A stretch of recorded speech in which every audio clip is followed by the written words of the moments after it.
બાપની અવાજ કરો તો. મારું નામ છે સોસા કિરણબેન સાંભળો ભાઈ. પૂર્વ સામાજિક ન્યાય સમિતિની ચેરપર્સન છું અને હાલમાં મસક તરીકે જોબ કરું છું. બસ મૂકવું છે પછી આપની તમને આ ફિલ્મ કેવું લાગ્યું?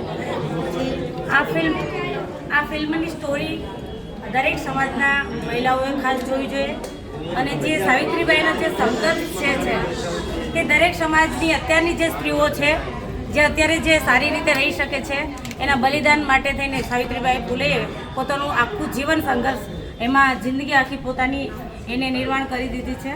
માટે દરેક સ્ત્રીએ મારે કહેવું પડે એવું છે કે દરેક શિક્ષિત સ્ત્રી પાછળ એક સાવિત્રીબાઈ ફૂલેનો હાથ છે અને જ્યોતિબા ફૂલે અને સાવિત્રીબાઈ ફૂલે પોતાએ સમાજની દરેક સ્ત્રી સારી રીતે રહી શકે અને મોભાથી માન સન્માન મેળવી શકે એ માટે એમણે શિક્ષણ માટે ઘણા બધા સંઘર્ષોની વચ્ચે પણ એમણે હંમેશા પોતાની હાર નથી માની.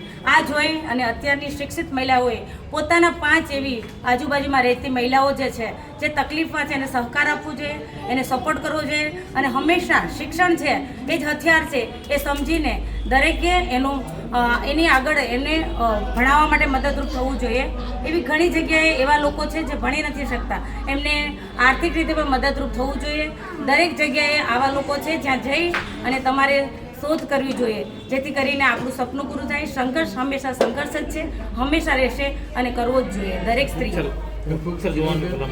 અને આ પિક્ચર એવું છે કે જેને દરેક લોકોએ જોવું જ જોઈએ કારણ કે આની અંદર હંમેશા સ્ત્રીને કેટલી તાકાત મળે છે અને સ્ત્રી કેટલું આમાંથી નવું શીખે છે.